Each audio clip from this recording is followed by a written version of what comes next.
स्वागत है जर्मनी की कैपिटल बर्लिन में BMW की डीलरशिप पे, जहाँ पे मैं मोटरसाइकिल रेंट करने आया हूँ एक रोड ट्रिप करने के लिए।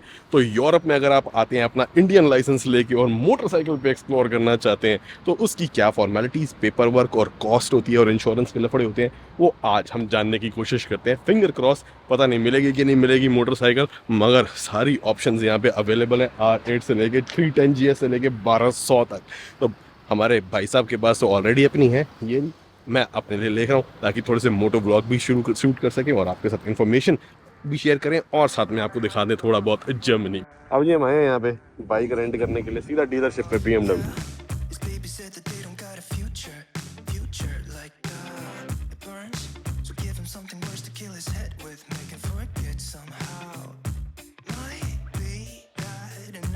तेरे को तो ये जमेगी।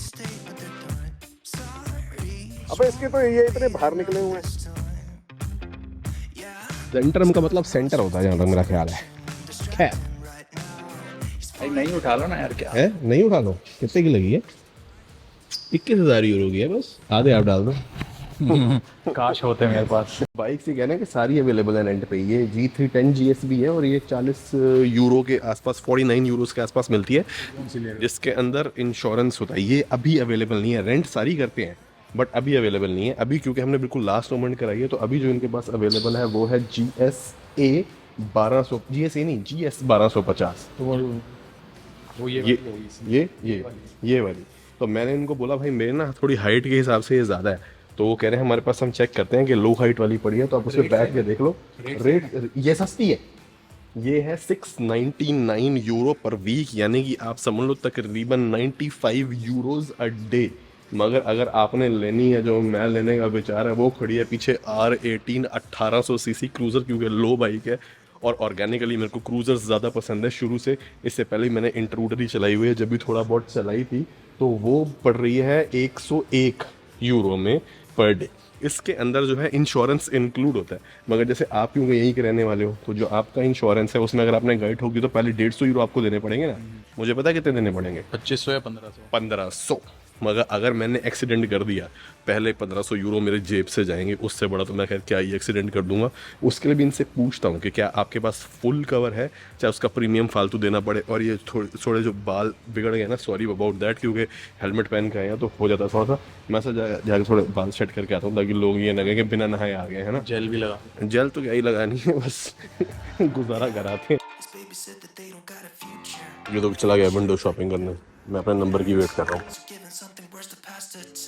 जब तक मैडम बिजी है, हमने सोचा राइडिंग गियर देख लें, ग्लव्स चाहिए मेरे को।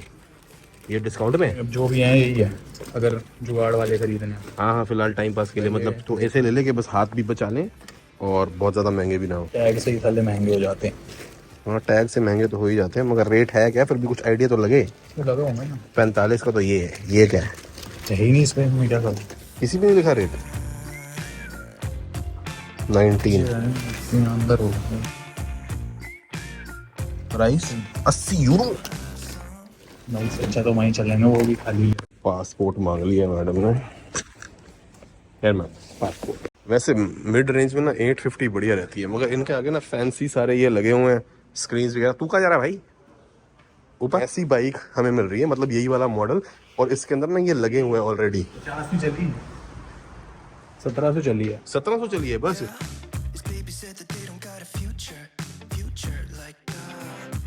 देखना ये कितनी बाहर निकले हुए हैं, थोड़ी टैंकी बड़ी कर देते फिर थोड़ी लुक तो आती कम से कम अच्छी वाली, नहीं? टैंक इसका कितने 16 लीटर है शायद। टैंक बड़ा हो तो बंदे को बार बार रुकना भी ना पड़े। मोड शोड काफी कुछ है, तो थोड़ा समझना पड़ेगा इसको पहले। मोड क्या है, 3 या 4 मोड होंगे। मेरे से उसने अभी तक इंटरनेशनल परमिट नहीं मांगा। हाँ तो ठीक है। और ओके हो गई है, उन्होंने कहा जब आप हो जाओ। वो तभी होगा जब पुलिस वाले रोकेंगे, अच्छा तब दिखाना होगा। भाई मेरे ख्याल से इनको कोई फर्क नहीं पड़ता। ठीक है, ओके चलो। ये जो है ये मोटरसाइकिल, ये है R18 जो रेगुलर नॉर्मल वाली है, ये भी रेंट पे अवेलेबल है, मगर ये वाली भी है अवेलेबल। तो मैंने सोचा ये वाली ले लूँ, दोनों का प्राइस बिल्कुल सेम है। और इसमें ना आगे ये लगी हुई है विंड स्क्रीन, और ये स्टोरेज के लिए बैग है, ये क्लासिक वर्जन बोलते हैं इसको, तो इसलिए अपने को तो ये ज़्यादा जम जाएगी। अभी अगर आपने आना है और बुक करानी है तो आप करा सकते हो rentaride.com वेबसाइट है, सीधा ये खोलना rentaride.com, वो रीडायरेक्ट करके आपको जर्मनी वाले BMW की रेंटल बुकिंग पे ले आएगी और वहाँ पे आप खुद सारे के सारे प्राइसेस चेक कर सकते हो। मैं लिंक डिस्क्रिप्शन के अंदर भी डाल दूंगा कि कितने टाइम के लिए क्या डेली प्राइस पड़ता है और इंश्योरेंस वगैरह की डिटेल उसके अंदर है। आप जब रेंट राइड से बुक करने जाओगे तो बंदा जब रिजर्वेशन करता है तो उसके ऊपर ऑप्शन ही नहीं आती इंडिया या Canada as your country drop down में चूज करने की। तो उस केस में मैंने इनको कॉल की तो उन्होंने कहा कि आप जर्मनी डाल के अगर आप किसी को जानते हो तो उसका डाल दो। तो मैंने अपने कज़न का डाल दिया नाम वगैरह। उसके अंदर फिर एक और ऑप्शन आती है कि राइडर इज समवन एल्स, फिर वो वाली चूज़ करी और उसमें आया कि नॉन यूरोपियन ड्राइवर लाइसेंस। तो बस मैंने उस पर क्लिक किया और अपनी डिटेल भर दी। तो मैं as a non EU driver licence holder आ गया हूँ यहाँ पे बाइक पिक करने के लिए। और अगर आप यहाँ डायरेक्ट आ जाते हो तो फिर उस केस में कोई ये बीच में झमेले की ज़रूरत नहीं है, सीधा आप आके रेंट कर सकते हो। ऑनलाइन रिजर्वेशन के लिए बस जो है ये जर्मन एड्रेस या वो डिटेल मांगते हैं, पर वो आप यहाँ का भी डाल सकते हो, इन्हीं का फ़ोन नंबर या कुछ भी। Anyways it's just a place. हाँ भाई, ये GS है मगर इसमें पैनियर्स नहीं आएंगे। If you don't get panniers with that, do we get panniers by any chance? No. Nothing? Okay. फिर ये प्रॉब्लम है, बैग सामान का रखूंगा मैं अपना। चलो मेरे को बैठ के तो देखने दे एक बार। हाँ ये तो बहुत लो है यार। This is very good. I think I would like this. अब जी उस पर मैं बैठा, कंफर्टेबल तो वो बहुत है, मैं चला लूंगा। और ये तो यार उन्हें धोई भी नहीं है यार, ये कोई बात है? लो बैग ले लेंगे, 100-150 यूरो का है। 100-150 का बैग मिल जाएगा पक्का? ग्लव्स भी तो लेने हैं, फिर वहीं चलते हैं। पक्का मिल जाएगा? ये भारी बहुत है यार, उसको तो उसमें घुमाने में दिक्कत आएगी स्ट्रीट में। तो मैं क्या बोल रहा था भाई, GS बहुत कंफर्टेबल है भाई, GS वाकई कंफर्टेबल है। ये गंदी इतनी है, सो जारी धुलाना पड़ेगा पहले। वो आपकी मर्जी। ये है 709 की, ये 669 की। नहीं $40 वैसे ही सस्ती है ना, तो थोड़ा पैसा बैग डाल के। डॉलर या यूरो? यूरो। तो फिर कुछ बैग तो इस पे लग जाएगा बैग, कोई वो भी तो लगे हुए, सिर्फ बार भी तो नहीं लगे हुए। इसके स्पेसिफिकली आते हैं। तो जहाँ पे तू कह रहा है पूछ सकते हैं, उससे फोन करके पता कर ले यार। फोन ये नहीं दे रही, वहीं चल रहे हैं सीधा। ये तो इतनी सुंदर है यार, देख इसमें स्किन भी इतनी बड़ी। ये तो कुछ और ही है, ये R18 है ही नहीं इसका। ये उसका वो एक्सट्रीम वर्जन वो नहीं ले रहा मैं, वो बेकार है, रंग भी बेकार, गंदी पुरानी सड़ी। ये वाली GS दे रहे हैं। इस पे मैंने शायद टेस्ट राइड ली थी। अरे लगेंगे कैसे हैं इस पे, वो भी तो नहीं लगा हुआ यार, जाके ही पता चलेगा, वैसे कुछ नहीं अब है। हम फंस गए दुविधा में, क्योंकि भैया इसके वो बैग नहीं है। अब मैं कितना सामान जो अपनी कमर पे लाद के घूमूंगा, और उस पे मजा ही नहीं आ रहा। वो उसकी बैक, इसमें बैक सपोर्ट बहुत बढ़िया है, वो जो है तो नहीं कंफर्टेबल। देखो जो नॉलेज थोड़ी सी कम है, तो मुझे लगता था कि जो GS है ना, जैसे मुंबई का निखिल भाई लेके आए थे USA, मैं कहा मेरे लिए वो बहुत बढ़िया है जो ये चला रहा है। मुझे तो पता नहीं था GS वर्जन भी आता है जो कि उतना हैवी नहीं है। हमने फिर फैसला कर लिया कि मैं नहीं ले रहा R18, क्योंकि एक तो बहुत लंबी है, उसको घुमाने में दिक्कत आएगी, भारी और कोई बैक सपोर्ट नहीं है। तो इसीलिए GS ही ले रहा हूँ 1200। और ये भाई साहब देख रहे हैं उसके लिए बैग डालने के लिए, क्योंकि हमें सामान ना कुछ वाटर प्रूफ देखो, लैपटॉप वगैरह भी होगा और वहीं जाके पता चलेगा। यहाँ नहीं पता चल रहा कुछ भी। चलो बोला था मैंने 2 बजे से पहले नहीं जाएंगे। अरे हो, अभी 11 भी नहीं बजे यार, 2 बजे तक पहुंच जाएगा। तो 12 बजे निकल भी गए तो 2 घंटे वहाँ लगेंगे, 2 घंटे यहाँ लग लिए। वहाँ कैसे 2 घंटे लगेंगे? Bag try. तेरा आज वीकेंड है ना, छुट्टी है ना, वहाँ जाके कुछ उखाड़ लेंगे हम। अभी ड्रेसिंग पहुंच रहा है, बस आज का वही टारगेट है। ठीक?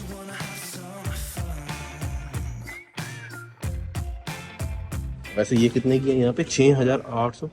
उधर बड़ी महंगी है। उधर महंगी है। मैंने $6000 की ली है, जो और जाती जर्मनी से ही है। तो यहाँ पे 1000 यूरो, $1000 महंगी है। 18, हाँ $1000 महंगी है। अभी इस पे टैक्स वगैरह भी तो लगेगा ना? किस पे? इस पे ना ये फुल एंड फाइनल है, ये जो भी है। अच्छा, यूरोप में ये होता है कि टैक्स टूक्स लगा के रेट लिखते हैं ना, ये अच्छी बात है। ओके, देखा है क्या तुम?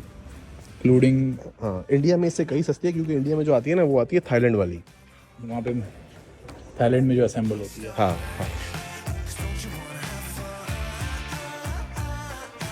ब्रांड नहीं हुआ, सिर्फ 2000 किलोमीटर चली है। और ये देख लो भाई जी, 1500 यूरो की ठुक लग सकती है, अगर ठुक गई तो। मेरे पीछे रहना। हाँ, मेरे पीछे।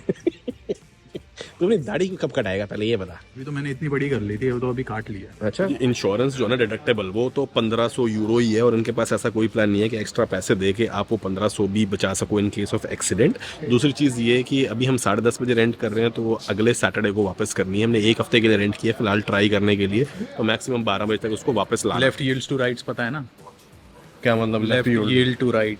मतलब लेफ्ट वाला राइट वाले को कहीं प्रायोरिटी देगा। किसी भी जंक्शन पे हाँ लेफ्ट को रुकना पड़ेगा, अगर राइट से कोई आ रहा है चाहे कितनी भी दूर हो। सामने से आ रहा है कोई ना, राइट से भी, जैसे जंक्शन ही है ना क्रॉस, समझा, मैं सीधा जा रहा हूँ मान लो यही रोड, सीधा है, और अगर इधर से कोई आ रहा है ना Right side से। जंक्शन पे कोई साइन नहीं है तो आपको रुकना पड़ेगा ताकि वो निकले। ये सब पता है। हाँ हाँ गोल चक्कर में। अरे जब बेचारी लेडी ने पहले पूरे आरएड के पेपर बना दिए थे, अब दोबारा से वो बना रही है। मैंने सॉरी बोल दिया है, बट उन्होंने बाइक इतनी गंदी रखी हुई है ना कि गंदी एज एन बाइक अच्छी है, कंडीशन उसकी गंदी है, मिट्टी शिट्टी जमा। हाँ अब आप ये बताओ, आपको लाइसेंस आपने यहाँ का लिया हुआ है फिर है, इंटरनेशनल पे नहीं चला रहे, तो वो यहाँ आए हुए कितना टाइम हो गया? मेरे को 3 साल हो जाएंगे सितंबर में।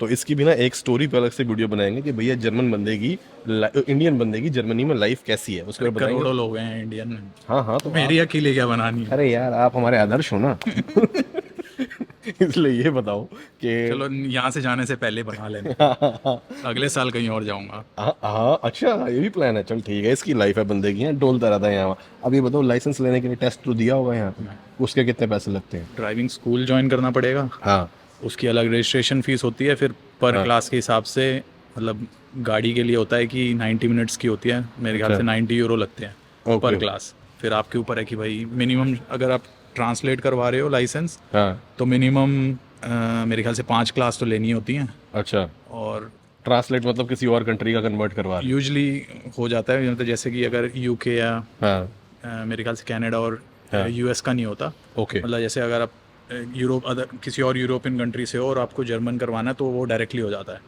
बट जैसे बाहर से आ रहे हो, हाँ, तो मैंने अपना इंडियन ड्राइवर लाइसेंस ट्रांसलेट किया था, बट मिनिमम क्लासेस करनी होती है। तू गाड़ी की बात कर रहा है बाइक की?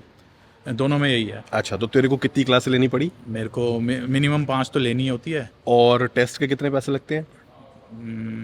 मतलब अगर बिल्कुल आप स्क्रैच से कर रहे हो तो मे बी आपके 3500 से $4000 लग सकते हैं, यूरो। और लाइसेंस लेने में मेरे लगे थे 1400-1500। तो तूने ये क्लासेस के मिला के और फीस मिला मतलब के, यूजली आपको ऑलमोस्ट 18 से 20 क्लास करनी पड़ती है अगर आप बिल्कुल स्क्रैच से कर रहे हो तो, अगर किसी को बिल्कुल चलानी नहीं आती तो। अच्छा और अगर आपको चलानी आती है, जैसे मतलब इंडिया से लोग आ रहे हैं, तो मिनिमम 5 तो करनी पड़ेगी। उसके बाद आपके ऊपर है कि भाई आप कितनी अच्छी चला सकते हो। मतलब मेरे को इतनी अच्छी गाड़ी चलानी आती नहीं थी, पर फिर भी मैंने 5 या 6 क्लास में कर ली थी। फेल कितनी बार हुआ था? एक बार भी नहीं, पहली बार में। और बाइक के लिए मैंने 2 क्लास करी थी बस। अच्छा सही। मतलब 2 में भी, उसमें भी वो टास्क करवाते हैं तो उसको देखना पड़ता है। वो तो जो आपने किया था पार्किंग लॉट में। ठीक है भाई, कह रहे चाबी बैग में डाल लो कीलेस। जी आप चाहो तो इंडिया से भी मोटरसाइकिल लेके आ सकते हो, मेरा वो भी विचार है। अभी ये थोड़े टाइम बाद उसका कुछ कह नहीं सकते, थोड़ी प्रेपरेशन लगती है उसमें, क्योंकि अपनी बाइक बंदा लेके आता है तो उसके पास ये होता है कि यार आती है अपना राइड शुरू कर सकते हो, अब उसका खर्चा होता है। मगर यहाँ पे आपने देख लिया अब 60,000 रुपये 10,000 रुपये दिन के पड़ रहे हैं इसको रेंट करने के, तकरीबन 8,000। तो बंदा लाख रुपये लगा के अगर इंडिया से ले आए तो that is not bad no, अगर आपने लंबी ट्रिप करनी हो तो। हाँ भाई मेरे से 20 मीटर दूर रहना। 20 मीटर क्यों? ताकि मैं रुकूंगा तो ब्रेक मार देना। अच्छा ठीक है, ठीक 20 मेरे मीटर भी यानी पीछे से safe distance. Okay don't worry. Nikhil भाई इंडिया से यूएसए अपनी मोटरसाइकिल लेके गए थे तो बहुत सारे लोग करते अरे रेंट ही कर लेते, इतने में तो आपने 3-4 लाख रुपए लगा दिए उसको भेजने में। मगर अगर आपने लंबी एक्सटेंडेड ट्रिप करनी हो तो एक तो इंश्योरेंस आप जो है बहुत बढ़िया से बढ़िया ले सकते हो, वो से फ़र्क पड़ जाता है। मगर बहुत सारे लोग ये भी सोचे से थाईलैंड वगैरह जाते हैं तो वो कहते हैं कि हम अपनी मोटरसाइकिल परचेज करके ड्राइव करके वहीं पे बेच के आ जाएंगे। सैडली यूरोप में वैसा करने का कोई सीधा रास्ता नहीं है, क्योंकि अगर तो या तो आपका कोई रिश्तेदार हो वो अपने इंश्योरेंस पे आपको ऐड करवा ले। उसमें भी मेरे भाई की बाइक है तो इसने मेरे को कहा आप मेरी बाइक चला लेना, तो इसने कहा, मैंने कहा कि भाई तू पहले मेरे को अपने इंश्योरेंस पे ऐड करवा, तो वो करने की ये कोशिश करे, वो जर्मन में बात करे, कन्फ्यूजन है। मैंने कहा रिस्क लेनी ही नहीं है। दूसरी चीज़ ये कि अगर आप यूरोप में आके खरीद के यूज़ करके बेच के जाना चाहो तो आप नहीं ले सकते एज अ नॉन यूरोपियन, क्योंकि आपको पहली बात तो आप रजिस्टर कराने के लिए आपका एड्रेस कहाँ है, फिर आपको रजिस्टर करा नहीं पाओगे एज अ नॉन रेजिडेंट, क्योंकि आपको लाइसेंस देना पड़ेगा, वो आपको मिल नहीं सकता जब तक आप यहाँ रह ना रहे हो। इंटरनेशनल परमिट पे आप गाड़ी खरीद नहीं सकते, परचेज भी कर लोगे तो ना रजिस्टर करा पाओगे और ना ही उसका इंश्योरेंस करवा पाओगे, क्योंकि वो रजिस्टर नहीं होगी तो इंश्योरेंस कौन करके देगा आपको उसका, वो भी इंटरनेशनल परमिट पे, if you are not a local है।